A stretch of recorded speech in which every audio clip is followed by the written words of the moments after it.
Assalamualaikum warahmatullahi wabarakatuh. Selamat datang kembali di mata kuliah Matematika Ekonomi.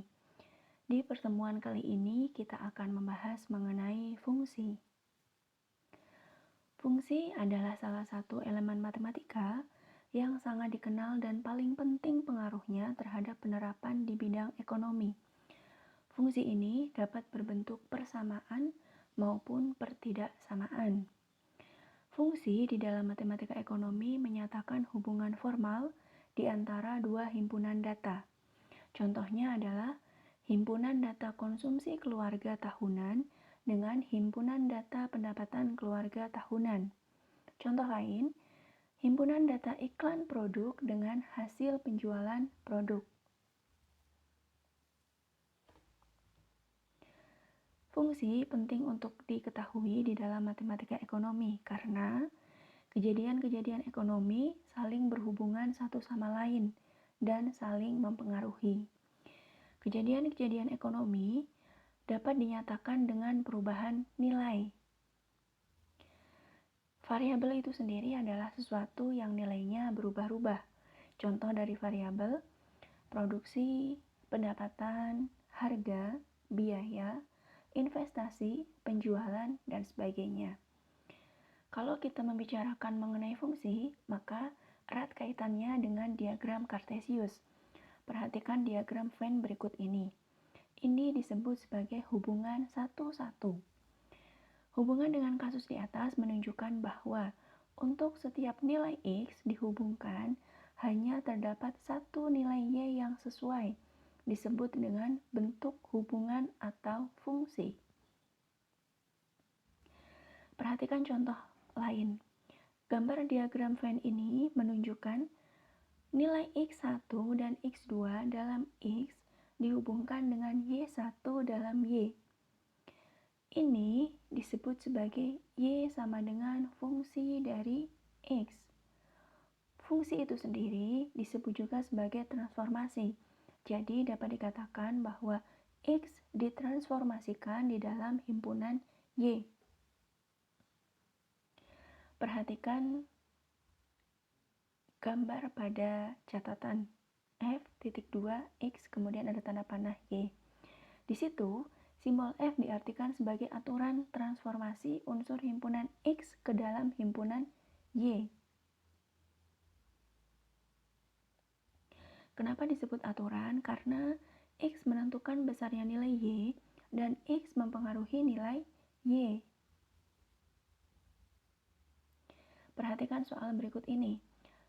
Dari pengertian yang tadi, silahkan kalian simpulkan apakah himpunan-himpunan pasangan berikut ini merupakan fungsi atau bukan fungsi.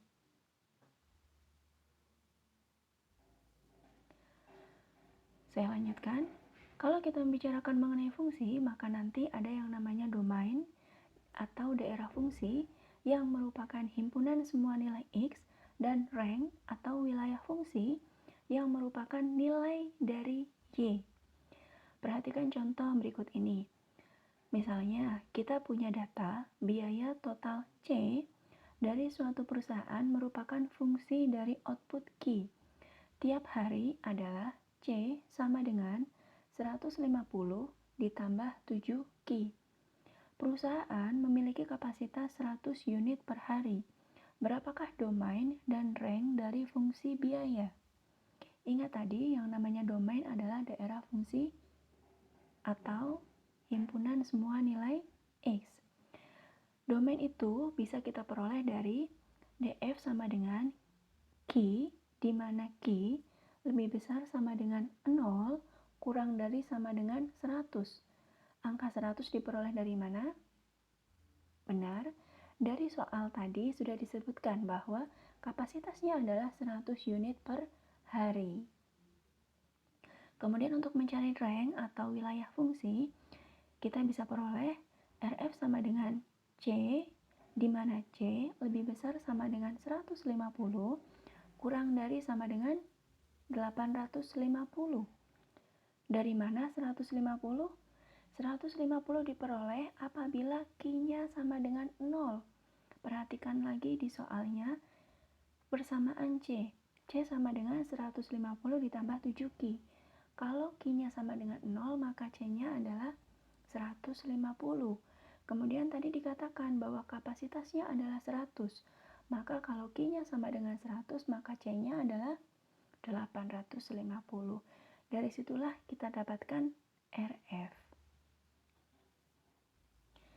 Berdasarkan tadi, maka dapat disimpulkan bahwa fungsi adalah suatu hubungan di mana setiap elemen dari wilayah saling berhubungan dengan satu dan hanya satu elemen dari jangkauan.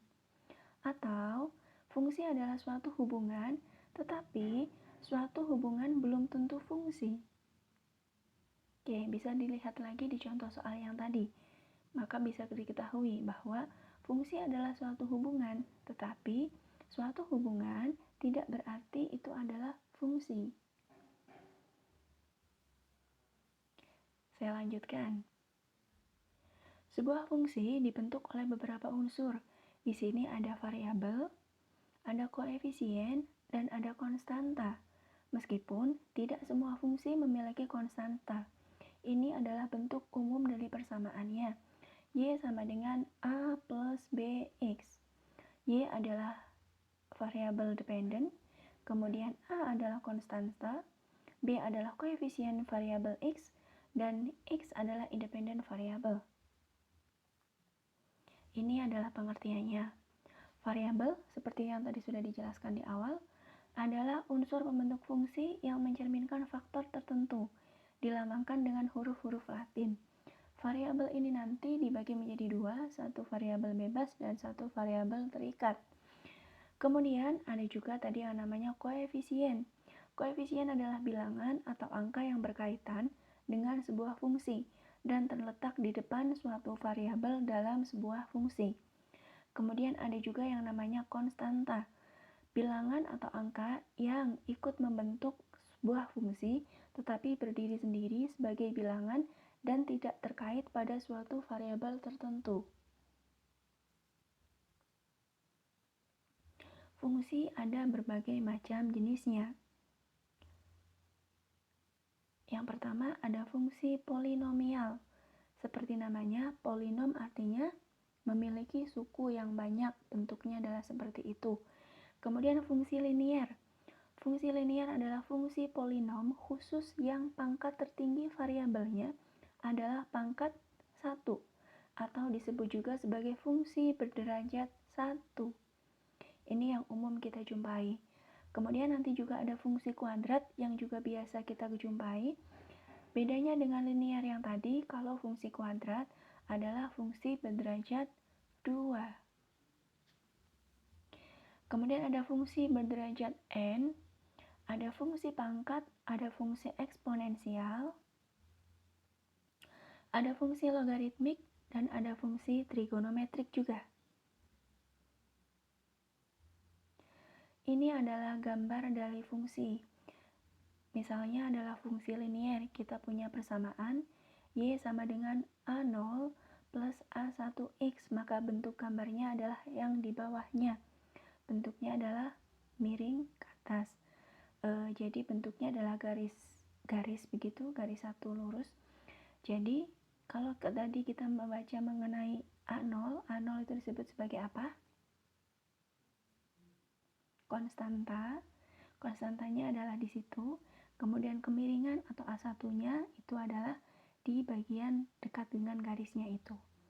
Kemudian berbeda dengan fungsi linier gambarnya, fungsi kuadratik bentuknya adalah kita menyebut ini sebagai parabola. Betul. Kemudian ada juga gambar dari fungsi kubik. Kemudian ada juga gambar dari fungsi polinom derajat 4. Ada juga fungsi rasional, bentuknya adalah hiperbola, dan fungsi eksponensial, atau kita menyebutnya sebagai fungsi logaritma juga ada. Kemudian ini adalah contoh fungsinya. Ingat kembali tadi, kalau saya bacakan Y sama dengan 2 ditambah 0,5X, ini adalah fungsi linier. Kemudian untuk yang nomor 2, Y sama dengan 2 ditambah 0,5X kuadrat, maka disebut sebagai fungsi kuadrat. Ini adalah contoh soalnya. Dengan cara yang tadi, silahkan coba kalian menghitung. Seandainya kita ganti X-nya menjadi X1, X2, X3, X5, dan X6, berapakah nilainya? Kalau misalnya kita punya fungsi seperti itu. Selanjutnya adalah penggambaran fungsi linier. Ingat yang tadi gambar fungsi linier seperti apa? Ya, bisa berupa garis lurus atau garis miring gitu. Silahkan kalian coba gambarkan kurva dari persamaan Y sama dengan 8 dikurangi 2X. Selanjutnya adalah penggambaran fungsi non-linier. Non-linier itu salah satunya adalah fungsi kuadrat. Misalnya kita punya persamaan Y sama dengan 8 dikurangi 4X dikurangi X ditambah X kuadrat. Silahkan kalian gambarkan fungsi dari persamaan tersebut. Gambarnya adalah bentuknya nanti garis lengkung atau seperti parabola. Kalau fungsinya kuadrat, maka kita bisa pecah misalnya. Y sama dengan adalah variabel terikat. Maka X adalah variabel bebas, A, B, C-nya adalah konstanta. Dengan catatan, A itu tidak boleh sama dengan 0. Ini adalah bentuknya. Bentuk parabola itu bisa terbuka ke atas maupun terbuka ke bawah. Kalau kita bicara parabola, maka kita biasanya akan menghitung titik puncak. Titik puncaknya ini bisa kita hitung dari min B per 2A dan min B kuadrat min 4AC per 4A. Ini adalah rumus untuk kuadratnya, X12. Saya ulang kembali dan saya ingatkan lagi, ini sudah pernah kalian pelajari dulu mungkin di bangku SMP ataupun SMA. Untuk mencari X1 dan X2-nya, kita bisa gunakan rumus min B plus minus akar B kuadrat min 4AC per 2A, di mana N atau diskriminan adalah B kuadrat min 4AC. Gambarnya ada banyak macam-macam bentuk parabola. Misalnya yang pertama, jika A lebih besar dari 0 dan D lebih besar dari 0, maka parabola akan terbuka ke atas dan memotong sumbu X di kedua titik berlainan. Perhatikan, gambar yang pertama, paling atas kiri, memotong sumbu X di kedua titik yang berlainan dan terbuka ke atas. Demikian juga yang seterusnya, bisa kalian cocokkan dengan pernyataan yang tadi. Ini fungsi kuadrat juga, dalam bentuk lainnya bisa dinyatakan dengan bentuk seperti ini. Titik puncaknya kebalikannya dengan yang tadi. Selain fungsi kuadrat, ada juga fungsi pangkat 3 atau dikenal dengan fungsi kubik. Kalau fungsi kubik berarti X maksimalnya adalah pangkatnya 3. Kemudian ada juga fungsi rasional. Bentuk gambarnya adalah seperti ini, berbentuk hiperbola segi 4 dan memiliki satu sumbu asimtot tegak yang berimpit dengan sumbu Y dan satu sumbu asimtot datar yang berimpit dengan sumbu X.